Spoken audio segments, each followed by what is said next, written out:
ninba wuxuu igu yiri saaxiibo aan nahay garbaan galay maalin dhaweey wiil Soomaaliyeed iyo gabadh China indha yar gartood baan galay meeshuna waa China la socdaa waxa lagu yiri buu yiri kaale gartan gal markaan reerkii wareysanay gabadhii waxay tiri ninkii bay ka dacwoonaysaa waxay leedahay ninkani aniga hooyo Kristana ay dhashay way ii diiday nin madow oo Afrika ka yimid iska daabay igu tiri waan diiday markii dambe waa iska guursaday way islaamtay markaa garta hadda way islaamtay kadibna hooyadii baa nacsuuntay hooyadii waxay samaysay qof la casuumo wixii loo samayn lahaa China wixii masas ahaa iyo wixii dabaqalooc ahaa iyo wixii dixiri ahaa yaa la isu keenay ilaa waaba casuumaada adduunka qofka la casuumo ugu dambeeyo ninkii markuu soo arkay musqushu ku carrimatay islaam gabadhi marka waxay tiri ninkan laga furo hooyaday cuntaday karisay oo kharashku kaga baxay ninka maanta ka bantagay xaraan bigi bal idinku gartaa naqa waayahay waa nin Soomaali iyo gabadh indha yara sida daraadee sodohdu inay sodohda fahmaysaa fiican Soomaa صدقوا إنه صدق فهم في عظمة تدعم شيرك وقرعة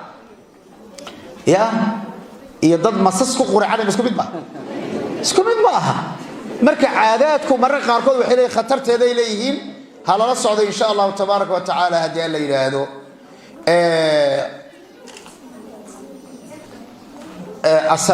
أساليب الإنفاق السليم وحيابها ريرك يسكسوا تشيدا وحاكمي ذا noloshu inay toosan tahay anu kama hadlayo qofku wuxuu sanawoodi karin oo bixiyo oo quraanka baa liyunfiq dhu sa'ati min sa'ati wa man qadira alayhi rizqu falyunfiq mimma ataahu Allah ta kama hadlayo awooda laakiin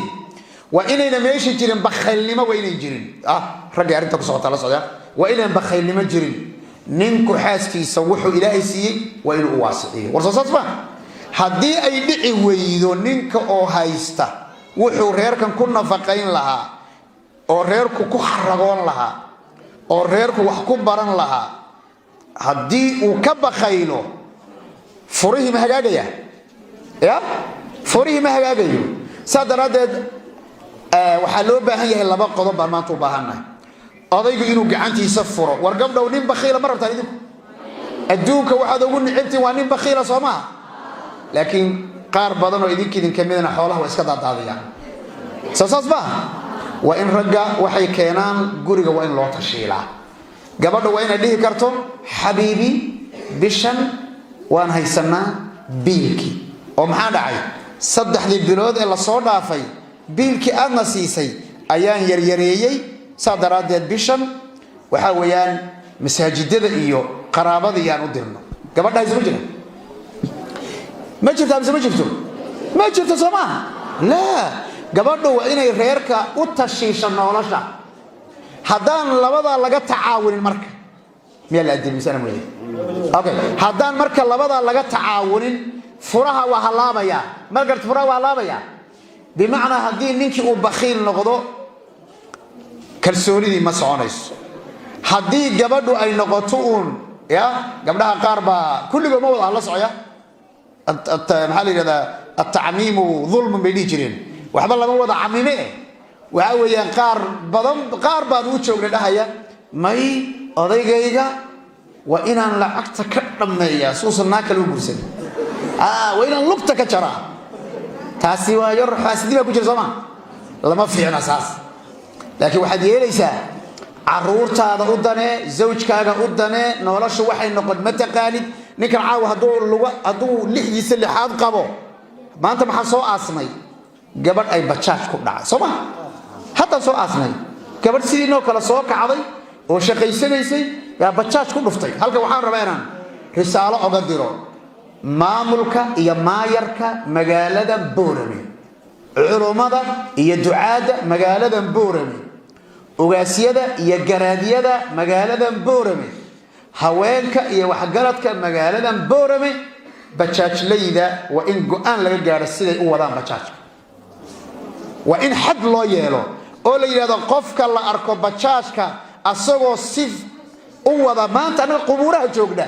culimadu way joogeen annagoo qubuuraha joogno qobrigi dul taagan ayaa ugu yaraan laba bajaaj waxaad moodaysay inuu shaytaan ma taqaanaa soo riixo gow ilaa aan dhan khalaas way rogmanayaan waan u tagnay waan waaninay caruurta aad dhasheen ee bajaajka wada la hadla wala fahamsama khatar weeye naf bay dilayaan ayagana way ishalaagayaan intaasay kuma jirin muxaadarada laakiin waa mulaaxadada aan magaalada ku arkay weeye oo aad waajib igu leedihiin inaan idin sheego arintaas waa mulaaxada muhiim jiddan gurigu laba ku dhismaa marka oday gacan furan wuxuu awoodo muxuu kala ku dhismaa iyo hooyo wax tashiisha ma ku celiyaa ma la fahmo labadaas buu guri ku dhismi karaa nimanku ku celi bay leeyihiin waa markaa way u bogeen baan u malayn way jeclaadeen markaasi marka waxa weeyaan oday gacan furan oon bakhayl ahayn oo wuxuu awoodo aan ka bakhaylin reerkiisa iyo hooyo duruufta reerka ilaalis oo wax tashiisha oo aan wax ku ciyaarin oo mataqaanaa cuntadii aan bacmadow lagu shubin oo aan bannaanka la geynin maanta cunto badan baa la daadiya warsadood ma hooyooyin oo arrintaas mas-uuliyadda idinkaa iskale biidnillaahi tabaaraka watacaala mawduuc muhiimaan ka hadli lahaa oo furayaasha ah laakiin dhallinyaraa meesha joogta mushkilada jirta waxaa weeye mawduuca ma sharxi karo hadday ahaan lahaayeen odayaal iyo hooyooyin hadday ahaan lahaayeen waan ku tigtigsan lahaa waana mawduuc muhiim jiddana ma sheega mise iska daayaa alla jooga arbaad ku kala yaacdaan meesha ibnu qayim siduu uga sheekaynaya ahlu jannada ayuu markuu soo gaadhay meelo khatar wuxuu yidhi war yaan reer lahayn ha ka bixin masaajidka buu yidhi waaladan samaha marka mawduuca insha Allah dib u dhigay insha Allah طيب موضوعaas waa muhiim jiddan laakiin waa ka xumaan furayaasha la qalbiga la isku kasban karo waxa kamida al-ihtiram al-mutabadal wallahi waa qodob guryaheena ka maqan in badan oo kamida waa maxay al-ihtiram al-mutabadal yani qadarin iyo qiimayn labada dhinac sidaad ii qiimeynaysaan kuu qiimeynaya ii qiimee soo war fiican maaha adig iyo ninkaagii baa iskhilaafay wiilkii iyo ninkii iyo xaaskiisii baa iskhilaafay waa qodob muhiim jiddan ah afxumadu waa inay meesha ka baxdaa soo saas maaha laba isqabta miscaayi karaan acuudu billaah aniga ma filay inay tahay caafimaad jiraan u arkaa laba qof oo isqabta miscaayi karaan ma is-aflagaadayn karaan laakiin waxaanu aragnay oon maqalnay laba intay isku xanaaqday intay labadoodii caydii ka gudubtay u gudubtay waalidkii dhalay reerka ma reer saxaba cayda ha la ilaaliyo carabkana ha la ilaaliyo caradana ha la yareeyo carada ma taqaanaan carada badan caydna way ku dhigtaa cayd bay ku dhigi markuuba reerkina way kala duminsama reerkina way kala duminaysaa reerkii dhanna ee buuxay hal mar buu meesha ka baxaya waxaan u baahnaa marka inaan is-ixtiraamno inaan isqadarino xagga hadalka iyo xagga ficilka intaba waa inuu ixtiraam xataa fi xaali wujuudi alkhilaaf xataa haddaan iskhilaafsannahay waa inaan is-ixtiraamno laakiin meesha ugu badan oo la isku ixtiraamo de thaqaafo arrin u baahan weeye waxaan soo wato waa arrin thaqaafo dheer u baahan oo u baahan reer magaalnimo dheer u baahan oo ugu yaraan 100 sano inaan reer magaal ahayn u baahan laakiin haddaan hadda aan geel jiro weli nahay oo weli lo'dii ay mataqaanaa halkan marayso oo weli baadiye lagu xidhan yahay oo aqalkii iska yar yahay oo duruuftu iska yar tahay oo tawciyadu iska yar tahay oo wixii wanaagsanaa ceeb loo arkayo waxba aad looga fahmi karo waxaan soo wato waan taqaanaan qolka fadhiga markaan joogno waan isku xanaaqsanaano dib male xanaaq u dhici kara soo jikada markaan joogno aan isku xanaaqsanaano dib male soo qolalka caruurta markaan hagaajinin aan isku xanaaqsanaano waa sax waa macquul laakiin qolka nabadda markaanu gallo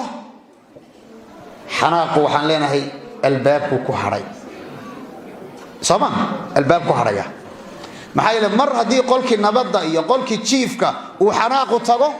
arrintu way adag tahay lama seexan karo sama adiga zawjkaaga way isu xanaaqsan ma seexan kartaan ma seexan kartidba hurdadu raaxa ma sama marka qolka nabadda waa in la ilaaliyo insha Allah tabaaraka wa taala waxaan soo gabagabaynaa insha Allah taala daliilado qodobka la yiraahdo xiwaarka qodobo badan baa haray waqtiga goobay laakiin xiwaarka labada qof waa inay wada hadlaan laakiin iyo ogolaada meesha lagu wada hadlayo iyo goorta la wada hadlayo iyo qaabka loo wada hadlayo ku soo gabagabeeyo marka adiga zawjaaga isku xanaaqdaan ha isla hadlina hana wada hadlina asagoo gaajaysan may asagoo daalan waqti kulul waqti qabow taasi waxa weeyaan waa dhinac sidee iyo qaabka iyo goobtee waligiin qolka jiifka ku wada hadlina dad baa markay qolka jiifka tagaan marka maxkamadu furantaa dad baa markay jiifka tagaan bay maxkamadu furmaysaa horta maxaa ay tiri shalay qolka jiifku markuu inuu ka xiran yahay qolka fadhiga caruurtuna ay markaa ka maqan yihiin hatta makulaal guriga hadii joogto way laga saaraa labadiina wada hadli ama qaabkan ku gabagabaynaya qaabka ugu fiican ee loo hadlo idinka lisinaya jawaabtad ka bixisaan oo kali abaan qaadanaya in badan baan kula hadlay waan ku waaniyay waad madax adag tahay waxba ma maqashid anigu sidan kuulaba noolaanayo sida daraadeed go'aan baa gaaraya taas waa mid labaadna waa maxay xabiibti markaan fiiriyo qiimaha aad iiga joogto iyo sharafta aad leedahay iyo sidaan dumarkaaga doortay iyo caruurtan qurqurux badan ee dhashay markaan fiiriyo hooyada iyo aabaha iyo sidaan u jecelahay sidii noo jecel yihiin hadalkii aad igu tiri anu kuma quureen labada keen dhahnaa ma hubtaan wabillahi tawfiiq